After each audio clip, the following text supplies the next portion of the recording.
নমস্কার, আমি মিঠুর হেসেল থেকে মিঠু বলছি। আজকে বানাবো মোচার ভর্তা চিংড়ি মাছ দিয়ে। মোচাটাকে ছুলে এটাকে বের করে নিয়েছি। এবার এটাকে জলে সেদ্ধ করে নেব। দেখুন কিভাবে করি। প্রেসারে এটাকে দিয়ে দিলাম। এইবার সামান্য জল দিয়ে দেবো।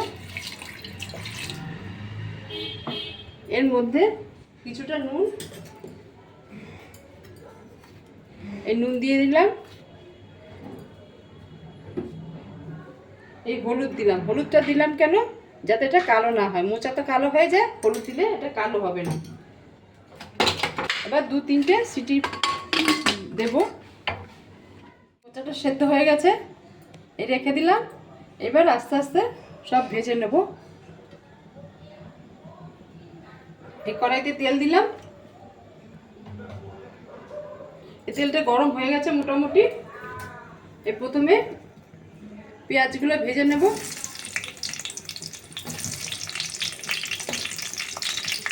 হয়ে গেছে, এবার তুলে নিচ্ছি।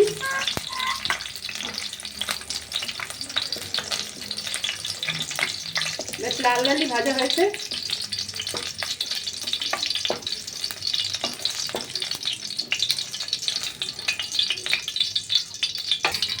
এবার রসুনগুলো ভেজে নেব।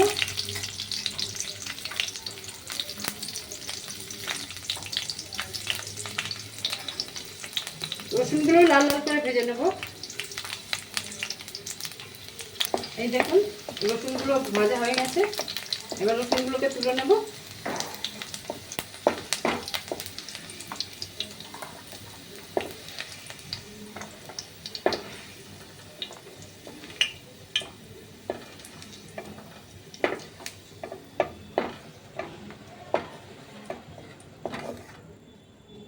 এবার দুটো শুকনো লঙ্কা এর মধ্যে দেবো, তাই ভেজে নিচ্ছি।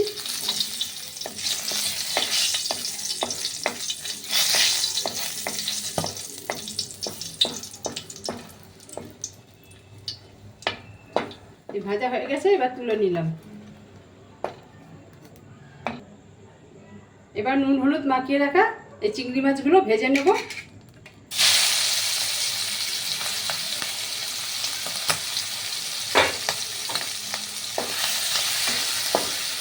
এই সেদ্ধ করা যে মোচা, এবার এটাকে পিস পিস করে কাটবো।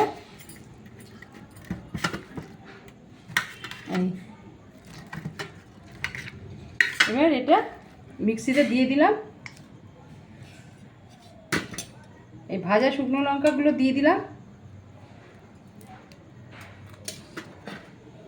এই পেঁয়াজগুলো দিয়ে দিচ্ছি, ভাজা পেঁয়াজ।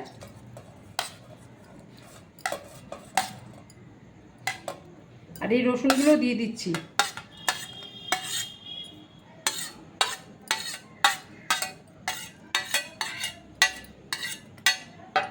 আর সঙ্গে দিচ্ছি দুটো কাঁচা লঙ্কা দিচ্ছি। আর এই ভাজা চিংড়ি মাছগুলো দিয়ে দিচ্ছি। এই সমস্ত উপকরণগুলো দিয়ে দিলাম। এবার এগুলো সব মিক্সিতে গ্রাইন্ড করে নেব। এবার এই কড়াইয়ের মধ্যে আর একটু তেল দিয়ে নেব।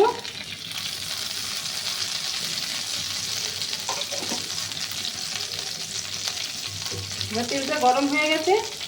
এর মধ্যে এই দুটো এলাচ আর এই তেজপাতা ফোড়নে দিলাম।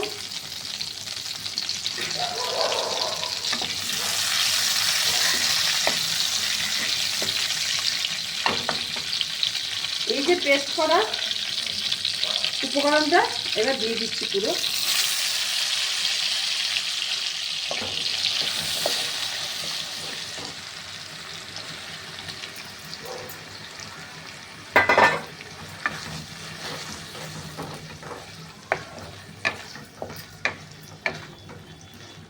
এইভাবে ভর্তাটা করে দেখবেন, সত্যি বলছি প্রচন্ড ভালো লাগবে খেতে।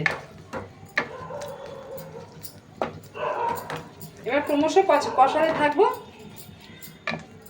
দেখুন এটা ভালো করে কষানো হয়েছে, পুরো তেল ছেড়ে গেছে। এবার আস্তে আস্তে এর মধ্যে একটা একটা করে এই সামান্য নুন দিয়ে দেবো। আগে তো নুন দিয়ে সেদ্ধ করেছি, এখন সামান্যই দেব। আর দিয়ে দেবো পরিমাণ মতো হলুদ।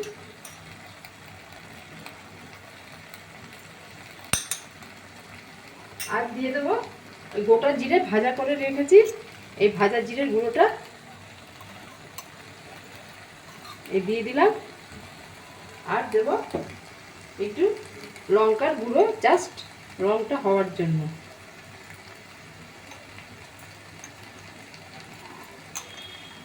আবার একটু কষাবো, আর একটু মিষ্টি দিয়ে দেবো।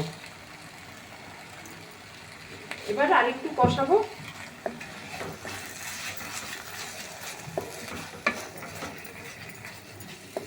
আমাদের মোচার ভর্তা তৈরি হয়ে গেছে।